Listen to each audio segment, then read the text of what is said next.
माला फेरत जुग भया गया न मन का फेर, कर का मन का डार दे मन का फेर। ओम साई राम मित्रों, आज का ब्लॉग आप सभी साईं परिवार के लिए विशेष लाभकारी और कल्याणकारी है, क्योंकि आज के ब्लॉग में हम अपने साईं परिवार का जो उपाय लेकर के आए हैं।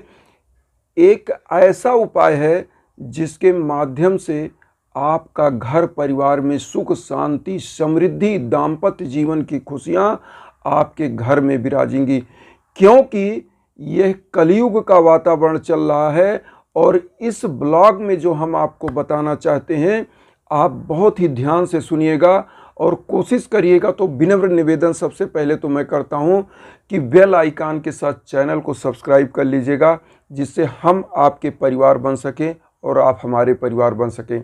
तो सबसे पहले ध्यान से सुनिएगा आज इस ब्लॉग को, और मेरी कोशिश ये रहेगी कि शायद एक शब्द अगर मेरी आपकी ज़िंदगी में कुछ उजाला ला सकेगी तो मेरा जीवन कृतार्थ होगा। तो सबसे पहले तो ध्यान दीजिएगा, ये कलयुग चल रहा है और कलयुग का प्रथम चरण है। कहा गया है कि कलयुग 4 चरणों का है। प्रथम चरण का चल रहा है। प्रथम चरण 1,08,000 का है। तो मतलब इस प्रकार से आपका पहला चरण, और पहले चरण में कलयुग का चरम अभी आया नहीं है, कलयुग चल रहा है प्रथम चरण का। और इस कलयुग में है क्या, जो मैंने कबीरदास जी का दोहा बोला कि माला फेरत जुग भया गया न मन का फेर, कर का मन का डार दे मन का फेर।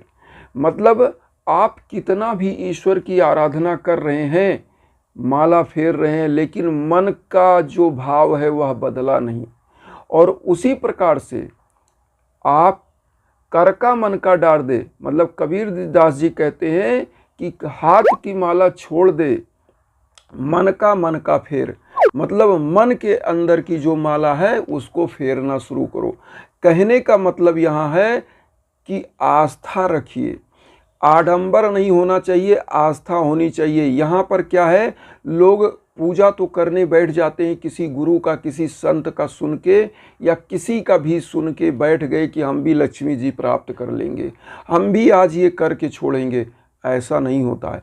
भाव जब पैदा होता है, जैसे आपकी भूख जब पैदा होती है तो आपको खाना मिलना चाहिए, और वो खाना आपकी आत्मा को तृप्त करता है। अगर आपको भूख नहीं लगी है तो आपके सामने कुछ भी व्यंजन परोस दिया जाए अच्छे से अच्छा, तो वो आपको अच्छा ही नहीं लगेगा। लेकिन अगर वहीं भूख लगा है और व्यंजन थोड़ा सा कम भी अच्छा है तो भी आप बहुत प्रेम से खाते हैं और पूरा एक एक अन्न का कण आप चाट के खा जाएंगे। लेकिन कहने का मतलब यही है कि किसी का देख करके आप कुछ नहीं कर सकते, आस्था पैदा करिए। देखिए, विश्वासम फलति सर्वदा, विश्वास हमेशा फलदायी होती है। आज हम आपको एक छोटा सा उदाहरण और देना चाहेंगे, उसके बाद उपाय पर लाते हैं। और उपाय आप ध्यान से सुनिएगा। एक उदाहरण मैं बताऊं, हमारे एक शिष्य थे जिनका हमने हवन किया, हवन हुआ, और मैंने पिछले भी ब्लॉग में मैंने बताया था, उनका हवन हुआ, 2 हवन हुआ, 2 थर्सडे का हवन हुआ बृहस्पतिवार, और उनका हवन हुआ था लगभग मान के चलिए 8 महीना पहले, और आज जाके वह असिस्टेंट प्रोफेसर हुए। ये आप समझिए कि पेशेंस होना चाहिए। आस्था नहीं है तो विश्वास आपकी हो ही नहीं सकती, आपको परिणाम मिल ही नहीं सकता। और इसीलिए पूजा पाठ विश्वास की चीज़ है, ईश्वर आध्यात्म विश्वास की चीज़ है, आस्था की चीज़ है। आस्था होनी चाहिए। आस्था अगर आप रख के कोई काम करते हो ना, तो रामायण में लिखा है कि पारस परस कुधाति सुहाई और सठ ही सुधरें सत्य संगत पाई। मतलब जिस प्रकार से पारस पत्थर को छुआ देने मात्र से लोहा स्वर्ण बन जाता है, उसी प्रकार से संत जनों का, अच्छे जनों का विचार साथ कर लेने से जीवन में जो व्यक्ति सबसे निकृष्ट होता है वह भी अच्छा बन जाता है। तो बस यही चीज़ है। इसीलिए हमने कहा कि देखिए, विश्वास रखिए, आस्था रखिए और अपने कर्म पर लगिए, निश्चित आपको सफलता मिलेगी, कोई रोक नहीं सकता। और एक चीज़ आपको मैं बार बार आप सभी भाई बहनों को हम बताना चाहेंगे हमारे, कि कभी भी नेगेटिव शब्द बोलिए ही नहीं कि यह चीज़ नहीं हो सकता। क्योंकि मैं एक चीज़ आपको बता दूं, अगर हिमालय पर्वत यह अभिमान करे कि मुझसे ऊंचा कोई नहीं है, तो आज मैं बता दूं हिमालय पर्वत की चोटी पर खड़े होकर हमारे मानव ने वहाँ पर तिरंगा फहरा दिया है। अगर आज अभिमान करें कोई भी, वो जो है चंद्रमा, चाहे वह मंगल ग्रह, वहाँ तक हमारे मानव प्राणियों ने झंडा फहरा दिया है।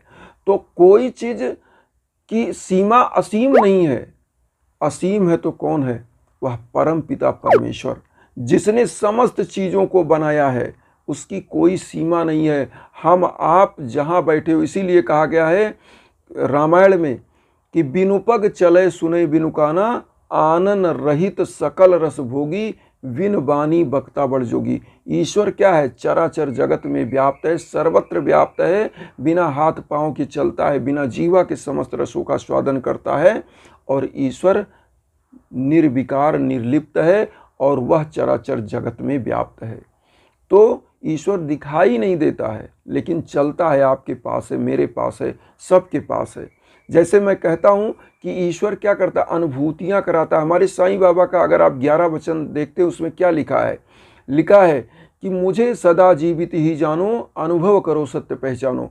बाबा कहते हैं कि मैं इस धरा पर मेरी शरीर ना रहे, भले मैं समाधि के रूप में हूँ, लेकिन हम आपके बीच में उपस्थित हैं, हम आपके पास हैं, तो मुझे मेरी अनुभूति आप करिए।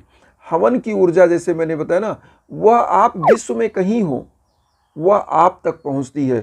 ये ऊर्जा क्या है? ईश्वर के रूप में। ईश्वर के रूप में जो दिखता नहीं है, जो आपकी समस्त चीज़ों को पॉजिटिव बनाता है। लेकिन 99% आपका कर्म होता है, 1% भाग, और 1% के लिए ही हम लोग उपाय करते हैं कि हम लोग चौखट पर पहुंचते हैं सफलता के, लेकिन वहाँ से रिवर्स हो जाते हैं। हम क्यों नहीं अगला स्टेप अंदर जाए? अगला स्टेप जैसे अंदर गए, आप सफल हो गए, you are qualify, you are success in your life. तो सबसे बड़ा चीज़ यही होता है कि आप किसी चीज़ को क्वालिफाई करने के लिए, आपको सक्सेस पाने के लिए आपको कुछ उपाय करने होते हैं आस्था के साथ। तो आइए सबसे पहले हम लोग यह जानते हैं कि इस शुक्रवार का जो उपाय है माँ वैभव लक्ष्मी का, कैसे हम आस्था के साथ करें। अब यहाँ पर सबसे पहला चीज़ जो हम कलयुग में देख रहे हैं, परिवार में डिस्टरबेंस, परिवार मानसिक रूप से टूट रहा है। तो सबसे पहले दाम्पत्य जीवन का, मेरे पास चूंकि बहुत सारे फ़ोन आते हैं, बहुत सारे लोग कॉल करते हैं कि गुरुदेव ऐसे हो रहा है, ये ऐसे हो रहा है, पति का कहीं कैरेक्टर और चल रहा है, पत्नी का कुछ और चल रहा है, हमारा दाम्पत्य जीवन बिखर रहा है। कोई बॉयफ्रेंड गर्लफ्रेंड है, उनका पहले बहुत अच्छा अफेयर था, लेकिन अब क्या है कि मामला गलत चल रहा है, परिवार में लड़ाई झगड़ा चल रहा है बहुत सारी। तो पहला उपाय हम बताना चाहते हैं दाम्पत्य जीवन का।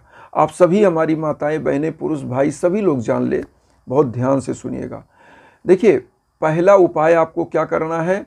सबसे पहले आप पूजा पाठ करते हैं तो नहाते धोते हैं, स्वच्छ वस्त्र धारण करते हैं, और माँ वैभव लक्ष्मी की एक तस्वीर ले लीजिए, और साईं बाबा, गणेश भगवान, माँ वैभव लक्ष्मी का तस्वीर स्थापित करने के बाद आपको लेना है कमल का फूल। वैसे मिल नहीं सकता, तो जो अगर मिल पाए तो बहुत अच्छा है, नहीं मिलता तो आपको लाल गुलाब का फूल लेना है। अब इन दोनों फूलों में से जो भी मिले, आपको मात्र 2 फूल लेना है, 2 फूल।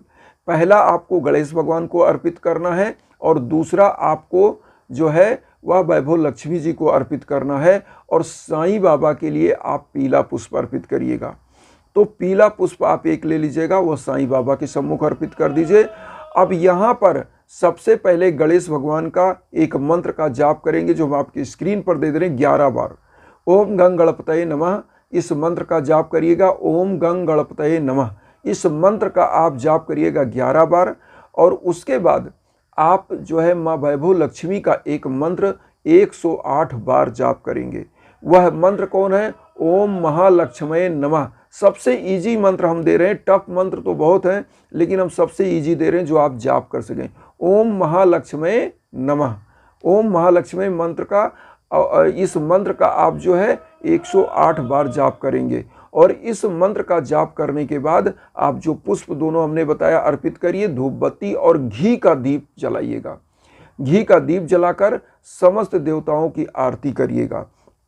ये हो गया दाम्पत्य जीवन के लिए। और अब यहाँ करना क्या है, थोड़ी सी खीर जरूर बनाएं, थोड़ी सी खीर बनाएं और माँ वैभव लक्ष्मी, साईं बाबा, गणेश भगवान को भोग लगाएं शुक्रवार को खीर। और इस खीर को अगर आप पति हैं तो अपनी पत्नी को खिलवाएं और पत्नी से कह के बनवाएं कि आज खीर बनाओ, मैं खाना चाहता हूं, आप खुद व्यवस्था कर दीजिए, वो बनाएंगी और उसी का भोग लगा दीजिए पहले। और इस खीर को जब पत्नी आपकी खाएगी तो वह आपके मन मुताबिक हो जाएंगी। अगर आप पत्नी हैं और आपके पति डिस्टर्ब कर रहे हैं, आपका दाम्पत्य जीवन बिखर रहा है, अनर्गल इधर उधर खर्च कर रहे हैं, लड़ाई झगड़ा माहौल बनाए हुए हैं और दाम्पत्य जीवन टूटने वाला है, केवल 7 शुक्रवार आप खीर खिला दीजिए अपने पति को और भोग लगाकर माँ वैभव लक्ष्मी को। और उसी में से थोड़ा सा खीर क्या करिए, जो पात्र है जिसमें आपने खीर डाला है उसी में डाल दीजिए, पूरा परिवार खाए। उससे क्या होता है, पूरे परिवार के किस्मत भी चमकेंगे और आपका जो दाम्पत्य जीवन है, आपका जो पति है, उसका अट्रैक्शन आपके साथ बढ़ेगा। क्योंकि शुक्रवार का जो उपाय होता है, इसको लोग सम्मोहन का भी उपाय कर सकते हैं इस दिन, क्योंकि इससे क्या होता है, एक पॉजिटिव रेज आपके पति के अंदर जाएगी, एक पॉजिटिव एनर्जी जाएगी और वह आपके साथ जुड़ते जाएंगे। अब इसी प्रकार जिनका परिवार में सफलताएं नहीं मिल रही हैं, बच्चे हैं, युवा हैं, स्टूडेंट है, रोजगार उनका अच्छा नहीं चल रहा है, घर में हमेशा दुख कष्ट कलेश विकार रहता है, क्या करें। माँ वैभव लक्ष्मी का जब पूजन करने जाएं, सेम प्रोसेस यही है जो हमने बताया। आप कमल का फूल या गुलाब का फूल, साईं बाबा को पीला फूल अर्पित करें। और अब यहाँ क्या करना है, साईं बाबा का 11 वचन बोलिएगा। जो शिरडी में आएगा आपद दूर भगाएगा, चढ़े समाधि की सीढ़ी पर, पैर तले दुख की पीढ़ी पर, त्याग शरीर चला जाऊंगा, भक्त हेतु दौड़ा आऊंगा, मन में रखना दृढ़ विश्वास, करे समाधि पूरी आस, मुझे सदा जीवित ही जानो, अनुभव करो सत्य पहचानो, मेरी सड़ा खाली जाए, हो तो कोई मुझे बताए, जैसा भाव रहा जी जन का, वैसा रूप हुआ मेरे मन का, भार तुम्हारा मुझ पर होगा, वचन न मेरा झूठा होगा, आ सहायता लो भरपूर, जो मांगा हुआ नहीं है दूर, मुझ में लीन वचन मन काया, उसका ऋण न कभी चुकाया, धन धन व भक्त अनंत, मेरी शरण तज लेना, ओम शाई ओम शाई। तो यह कहते हुए पीला पुष्प साईं बाबा के श्री चरणों में एक बार 11 वचन बोलते हुए चढ़ा दीजिए। अब यहाँ पर करना क्या है, खीर ही बनाना है, मीठा चीज ही बनाना है। शुक्रवार को खीर बनाइए, साईं बाबा को प्रथम भोग लगाइए, फिर माँ वैभव लक्ष्मी को भोग लगाइए, गणेश भगवान को लगाने के बाद थोड़ा सा खीर निकालिए, चाहे कुत्ते को, गाय को, किसी जानवर के लिए पहले अर्पित कर दीजिएगा। ये रोजगार के लिए बता रहे हैं इस उपाय को, बिजनेस के लिए बता रहे हैं, घर परिवार में अगर कष्ट तो उसके लिए। तो सबसे पहले आप किसी मतलब जानवर को देंगे, उस भोग लगाने के बाद उसके बाद पूरे परिवार को, जिस पात्र में खीर बना उसमें डाल दीजिए, पूरे परिवार को खाने दीजिए। और ये चीज़ करने के बाद आपको क्या करना है, जब आप आरती करें तो उसमें 7 फूल लौंग रख लें और 7 जो दाना इलायची आती है, हरी वाली इलायची जो छोटी वाली होती है, वह आपको रखना है। 7 फूल लौंग, 7 दाना इलायची का रख लीजिए और आरती के समय उसको रख करके और माँ वैभव लक्ष्मी गणेश भगवान की आरती करिए, फिर साईं बाबा की आरती करके। और इस 7 फूल लौंग को, 7 फूल इलायची को बांध दीजिए और बांध करके अगर स्टूडेंट है तो अपने पढ़ाई वाले उस टेबल पर रखिए, अगर आप व्यापारी हैं तो अपने व्यापार के स्थल पर, ऑफिस में, अपने ड्रायर में, अपने उसमें रख दीजिए, दराज में, या आप जहाँ पर लक्ष्मी चाहते हैं कि हमारे घर आएँ तो आप तिजोरी में इसको रख सकते हैं, वहाँ पर रख दीजिए। और जब 10 साल 5 साल बाद यह आपको ख़राब लगने लगे कि अब बेकार हो गया, सड़ गया या कुछ हो जाए, वैसे तो सड़ता नहीं है लौंग और कभी बेकार नहीं होता है, लेकिन अगर ऐसा लगता है कि यह इलायची ख़राब हो गई, लौंग, आप किसी बहते हुए जल में इसको डाल दीजिए। तो जितनी निगेटिविटी आपकी होगी, यह लौंग और इलायची जो आपके घर में, उसको ये ऑब्जर्व करते हैं, ये सोख लेते हैं और निगेटिविटी जहाँ से समाप्त होती है वहाँ वैभव लक्ष्मी अपने आप आती हैं। तो सबसे पहले चीज़ तो ये आप करके और डाल दीजिएगा बहते जल में, और जैसे वो बहते जल में डालेंगे निगेटिविटी चली जाएगी, और फिर आप यही उपाय कर लीजिए और फिर रख लीजिए। तो यह 2 उपाय आपके जीवन को चमका सकते हैं, बहुत ही ईजी उपाय है। और मंत्र हमने बताया ही, ओम महालक्ष्मी नमः का जाप करना है, और साईं बाबा का एक बार 11 वचन पढ़िए, और गणेश भगवान माँ वैभव लक्ष्मी की आरती, फिर साईं बाबा की आरती करके प्रणाम करिए, और वही खीर का भोग लगा के गरीबों में बांट दीजिए, गाय को दीजिए, कुत्ते को दीजिए, पूरे परिवार खाइए। फिर देखिए कैसे चमक जाता है आपका किस्मत का सितारा। और एक चीज़ और बताएं, अगर आप हर चीज़ करके हार जाएं तो हवन की तरफ मैं बार बार क्यों कहता हूँ, इसलिए कि हमारा साईं परिवार कहीं भटके ना। हवन के लिए आपको कोई दिक्कत नहीं है। हवन आपका दिव्य 101 प्रकार की जड़ी बूटियों से होता है, और उससे आपके घर की जो समस्त बाधाएं होती हैं, सौभाग्य के लिए, आपके घर की दुर्भाग्य को समाप्त करने के लिए हवन होता है। आपके घर में दाम्पत्य जीवन, आपके घर में शादी ब्याह शुभ मांगलिक कार्य के लिए हवन होता है। अगर किसी भी प्रकार की कोई बाधा आ रही है घर में, तो हवन का ही उपाय कराना चाहिए, इसके आगे कुछ नहीं। इसलिए कि उसमें मंत्रों का जाप होता है, और उसके बाद 101 प्रकार की जड़ी बूटियों से हवन होता है। तो दिव्यता तो होती ही है हवन की, क्योंकि यजुर्वेद जो ग्रंथ है 2 नंबर का वेद है, ऋग्वेद, यजुर्वेद, सामवेद, अथर्ववेद। तो यजुर्वेद में जब यज्ञ का वर्णन है, जो वैदिक हवन होता है, उससे आप समझिए बड़े बड़े देवता, बड़े बड़े राजा महाराजे उस जमाने में अगर करते आए हैं, तो आप समझ सकते हैं कि उसकी ऊर्जा क्या रही होगी। तो वेद, यह वैदिक हवन आपके जीवन को परिवर्तित करते हैं। और एक चीज़ और बताएं कि वसुधैव कुटुंबकम की जो विचारधारा हम लेकर चल रहे हैं, उसमें आप अपना सहयोग, मुझे चैनल को सब्सक्राइब करके मुझे परिवार बनाइए, अपना आशीर्वाद दीजिए, और उन साईं भक्तों तक वीडियो को जरूर शेयर करिए जो किन्हीं कारणों से कष्ट में, दुख में। इन्हीं भावना के साथ ओम साईं राम।